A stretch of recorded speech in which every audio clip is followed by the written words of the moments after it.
Hi friends, welcome to Karnataka tech news YouTube channel. ರಸ್ತೆಗಳು ನಮಗೆ ಒಂದು ಕಡೆಯಿಂದ ಇನ್ನೊಂದು ಕಡೆಗೆ ಸಂಚಾರ ಮಾಡಲು ಇರುವ ಪ್ರಮುಖವಾದ ಸಂಪರ್ಕ ಮಾಧ್ಯಮಗಳು. ವಾಹನಗಳು ಇರಲಿ ಬಿಡಲಿ, ನಮಗೆ ರಸ್ತೆಗಳು ಅತ್ಯಗತ್ಯ. ಬಹಳ ಹಿಂದಿನಂತೆ ವಾಹನಗಳ ಆವಿಷ್ಕಾರವೇ ಇಲ್ಲದ ಕಾಲದಲ್ಲಿ ಕೂಡ ಮಾನವರು ಒಂದು ಕಡೆಯಿಂದ ಮತ್ತೊಂದು ಕಡೆಗೆ ಸಂಚಾರ ಮಾಡಲು ಪ್ರಾಣಿಗಳ ಮೇಲೂ ಅಥವಾ ಕಾಲ್ನಡಿಗೆಯಲ್ಲೂ ಸಂಚಾರ ಮಾಡುವಾಗಲೂ ಅವರಿಗೆ ಅತ್ಯಗತ್ಯವಾದ ಸಂಪರ್ಕ ಕೊಂಡಿ ಅಂದರೆ ರಸ್ತೆಗಳೇ ಎಂಬುದು ನಾವು ಮರೆಯುವಂತಿಲ್ಲ. ರಸ್ತೆಗಳಿಲ್ಲದೆ ಸಂಚಾರ ಎನ್ನುವುದು ನಿಜಕ್ಕೂ ಕಷ್ಟ ಸಾಧ್ಯ ಹಾಗೂ ಹೆಚ್ಚು ಶ್ರಮದಾಯಕ ಕೂಡ ಹೌದು. ಆಧುನಿಕತೆಯಿಂದಾಗಿ ಇಂದು ರಸ್ತೆಗಳು ಅಭಿವೃದ್ಧಿ ಹೊಂದಿದೆ. ಸ್ಟೇಟ್ ಹೈವೇ, ನ್ಯಾಷನಲ್ ಹೈವೇ ಹೀಗೆ ಭಿನ್ನವಾದ ರಸ್ತೆಗಳ ಹೆಸರನ್ನು ನಾವು ಕೇಳಿದ್ದೇವೆ. ಆದರೆ ಇದೆಲ್ಲವುಗಳಿಗಿಂತ ಭಿನ್ನವಾಗಿ ಪ್ರಪಂಚದ ಕೊನೆಯ ರಸ್ತೆ ಹೊಂದಿದೆ ಎಂದರೆ ನಿಮಗೆ ಇದು ಬಹಳ ವಿಚಿತ್ರ, ವಿಸ್ಮಯ ಹಾಗೂ ವಿಲಕ್ಷಣ ಕೂಡ ಎನಿಸಬಹುದು.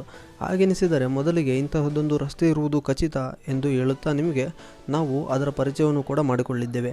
ಹಾಗಾದರೆ ಈ ರಸ್ತೆ ಎಲ್ಲಿದೆ, ಏನಿದರ ವಿಶೇಷ ಎಂಬುದನ್ನು ತಿಳಿಯೋಣ.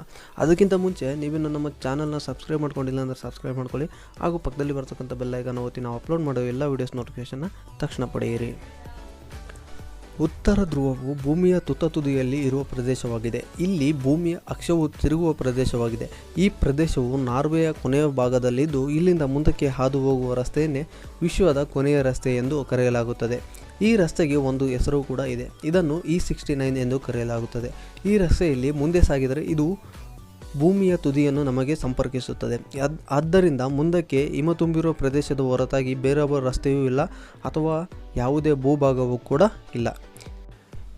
E69 ರಸ್ತೆಯ ಉದ್ದ 14 ಕಿಲೋಮೀಟರ್ಗಳು.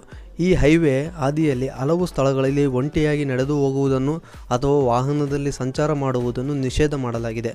ಈ ರಸ್ತೆಯಲ್ಲಿ ಒಂಟಿಯಾಗಿ ಯಾರನ್ನು ಸಂಚರಿಸಲು ಅನುಮತಿ ನೀಡಲಾಗುವುದಿಲ್ಲ. ಬದಲಿಗೆ ಜನರ ಗುಂಪು ಅಥವಾ ಒಟ್ಟಾಗಿ ಜನರು ಹೋಗಲು ಮಾತ್ರವೇ ಅನುಮತಿಯನ್ನು ನೀಡಲಾಗುವುದು. ಇದಕ್ಕೆ ಕಾರಣವೂ ಇದೆ. ಈ ಪ್ರದೇಶದ ಸುತ್ತಲೂ ಕೂಡ ದಟ್ಟವಾದ ಹಿಮಪದರಗಳು ಕಂಡುಬರುವುದರಿಂದ ಜನರು ಕಳೆದು ಹೋಗುವ ಸಾಧ್ಯತೆಗಳು ಹೆಚ್ಚಾಗಿವೆ. ಈ ಪ್ರದೇಶವು ಉತ್ತರ ಧ್ರುವದಲ್ಲಿ ಇರುವುದರಿಂದ ಚಳಿಗಾಲದಲ್ಲಿ ಇಲ್ಲಿ ರಾತ್ರಿಗಳು ಮುಗಿಯುವುದಿಲ್ಲ, ಅಂದರೆ ದೀರ್ಘವಾದ ರಾತ್ರಿಗಳು ಇರುತ್ತದೆ.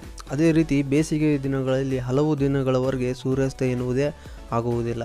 ಒಟ್ಟಾರೆ ಭೂಮಿಯ ಮೇಲಿನ ಕೊನೆಯ ರಸ್ತೆ ಇರುವ ಈ ಪ್ರದೇಶವು ಭೂಮಿಯ ಮೇಲಿರುವ ಅದ್ಭುತವಾದ ಪ್ರದೇಶಗಳಲ್ಲಿ ಒಂದು ಎಂದರೆ ಅದು ತಪ್ಪಾಗಲಾರದು. ಓಕೆ ಫ್ರೆಂಡ್ಸ್, ಇದಿಷ್ಟು ಈ ವಿಡಿಯೋದ ಮಾಹಿತಿ. ಈ ವಿಡಿಯೋ ಇಷ್ಟ ಆಗಿದ್ರೆ ಲೈಕ್ ಮಾಡಿ, ಶೇರ್ ಮಾಡಿ. ಮತ್ತೆ ಮುಂದಿನ ವಿಡಿಯೋದಲ್ಲಿ ಸಿಗ್ತೀವಿ. ಧನ್ಯವಾದಗಳು.